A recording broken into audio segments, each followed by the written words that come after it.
जय श्री राम दोस्तों।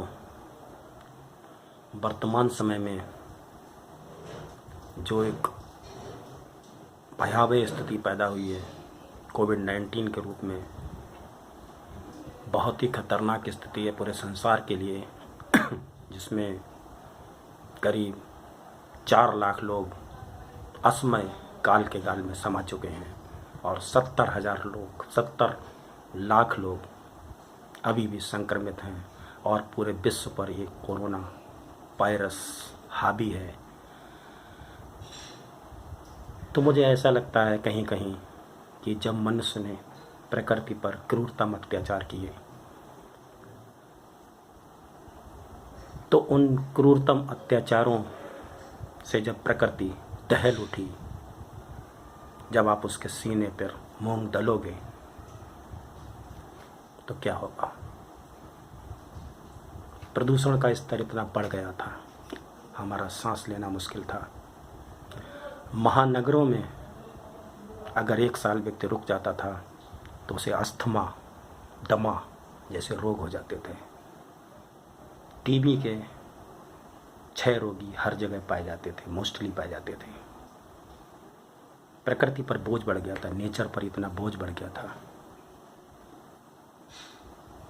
मनुष्य केवल अपने सुख और चैन के लिए प्रकृति का गला घोटता रहा, निरंतर घोटता रहा और आज उसका परिणाम एक भयावह स्थिति के रूप में हमारे सामने है। हम इस स्थिति को फेस करने के लिए घरों में बंद हो गए। कब तक बंद रहेंगे हम अपने इन घरों में? कब तक बंद रहेंगे? 15 दिन का लॉकडाउन हुआ, 14 दिन का लॉकडाउन हुआ, 1 महीने का हुआ, 2 महीने का, कब तक बंद रहेंगे? और ये वायरस अपना तांडव मचाता रहेगा। इसलिए दोस्तों, हमें इस कोविड-19 के साथ जीना सीखना पड़ेगा, अपने आप को बचाना पड़ेगा, अपने आप को संभालना पड़ेगा, तभी हम सरवाइव कर पाएंगे। वरना हम, एक तो भारत वैसे भी विकासशील अर्थव्यवस्था है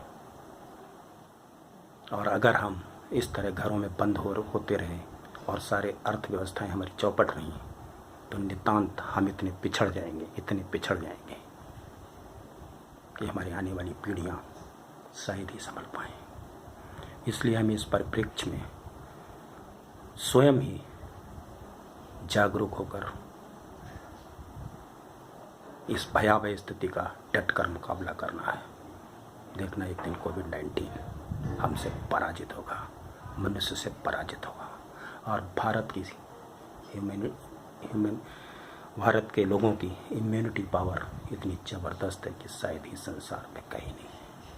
यहाँ की इम्यूनिटी पावर को देखकर विदेशी आश्चर्यचकित हैं, क्योंकि हमारे अंदर वो सब्र है, हमारे अंदर वो पेशेंस है कि हम किसी भी भयावह स्थिति का मुकाबला कर सकते हैं। लेकिन दोस्तों, मैं आपसे ये ज़रूर कहना चाहूँगा कि प्रकृति के अनुसार चलिए, प्रकृति से छेड़छाड़ ना करें, क्योंकि नेचर से छेड़छाड़, प्रकृति से छेड़छाड़ उस परमपिता परमात्मा की बनाए हुए विधान में अनावश्यक हस्तक्षेप होता है और जिसका परिणाम इस कोविड-19 के रूप में हमारे सामने उजागर होता है। कबीरदास जी का एक दोहा मुझे याद आता है जो उन्होंने कई साल पहले, सैकड़ों साल पहले कहा था और वो कितना सटीक है। आप उसके एक लफ्ज को देखिए और सुनिए। नेचर पर जब अनायासी बोझ बढ़ जाता है तो प्रकृति, नेचर उसे बैलेंस करती है। उसी संदर्भ में एक संत ने कितने साल पहले ने ये दोहा कहा था, माटी कहे कुम्हार से क्यों गूंथे तू मोह, माटी कहे कुम्हार से क्यों गूंथे तू मोह, एक दिन ऐसा आएगा मैं गूंथूंगी तोय कबीरा, मैं गूंथूंगी तोय। यानी माटी मतलब नेचर और कुम्हार मतलब इंसान।